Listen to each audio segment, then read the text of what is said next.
Hi, I just want to talk about the software requirements for this class. So I want to spend a few minutes on that. So if you are on the main page, you can click on the Getting Started, or you can go straight to the modules to view stuff in there. So we have an introduction in there, but I want to talk about software requirements today. So what I want to talk about is we are going to be using C++ in this class. We are not going to be doing too much of GUI, if any. That's not a requirement. And for that, we can use the simplest uh, IDE. So let's talk about the IDE versus a compiler. So C++ is a high-level language. We're going to talk about it in our lecture. And for it to be translated to computer language, which is a binary, we need a compiler. Compiler is going to take the code, and then it's going to translate it to zeros and ones. And that's what we need because we're writing it in a high-level language, and we need a translator to change it to zeros and ones.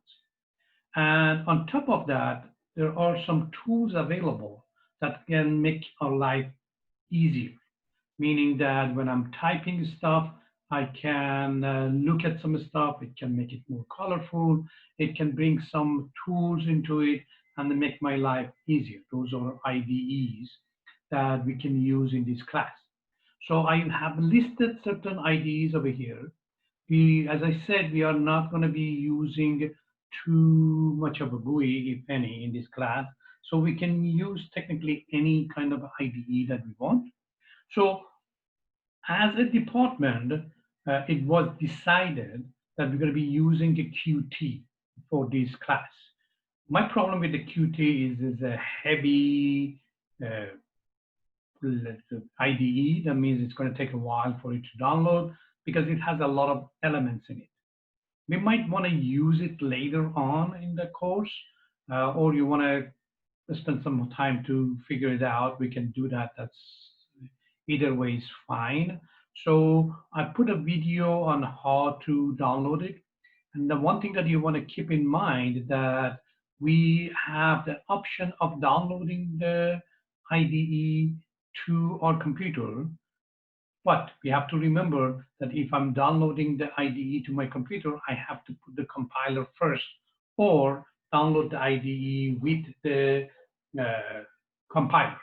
So when you go to sites like Qt, you got to look for the one that has compiler with it. Otherwise, you will download the IDE and it's not going to work.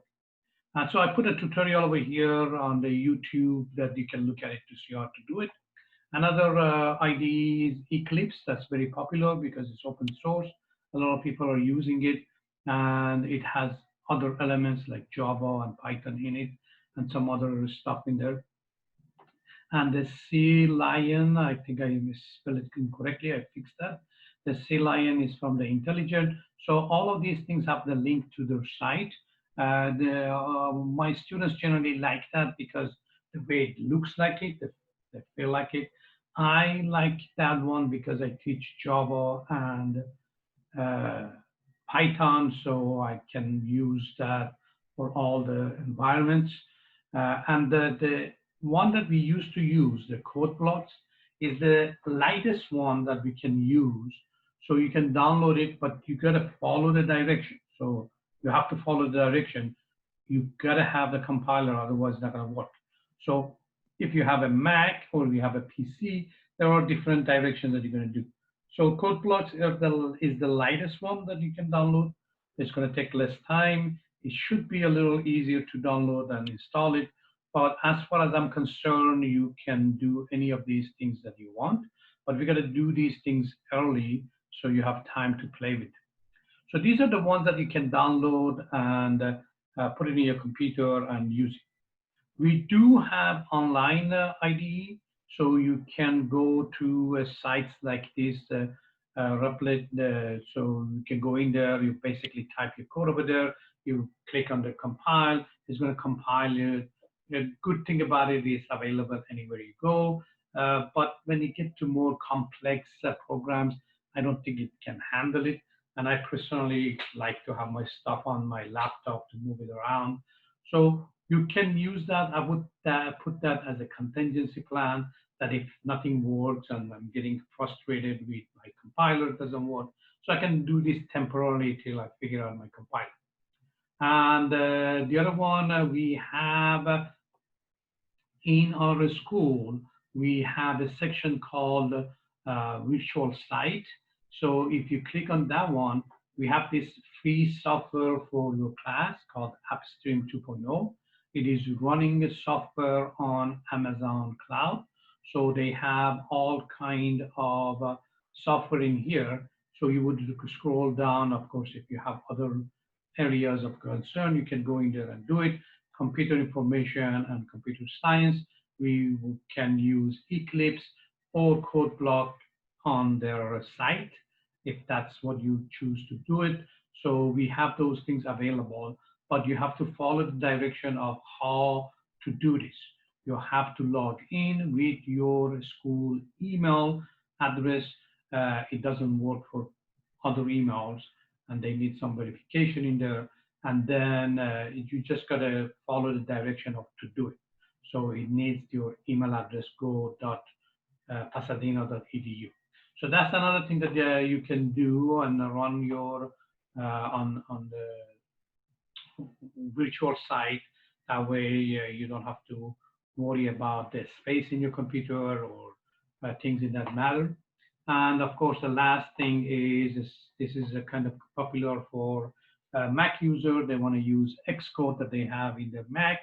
As far as I'm concerned, you can use any of these things. It doesn't matter because the things that we do in this class is not going to get too complex. So I don't want you worry about the compiler too much at the beginning. Toward the end, I think you're going to have enough information about classes, objects, and those kind of things. So Qt is going to make more sense to you. At the beginning, it's just going to be a little work, but we can do it. We can get it done. So the last thing is, the Mac user might want to use Xcode, or you want to use another compiler and IDE somewhere else. As far as you give me the assignments, I'm going to be okay with that. So take a look at this, download something, play with something, and let me know how it goes. And that's all I want to talk about for this section.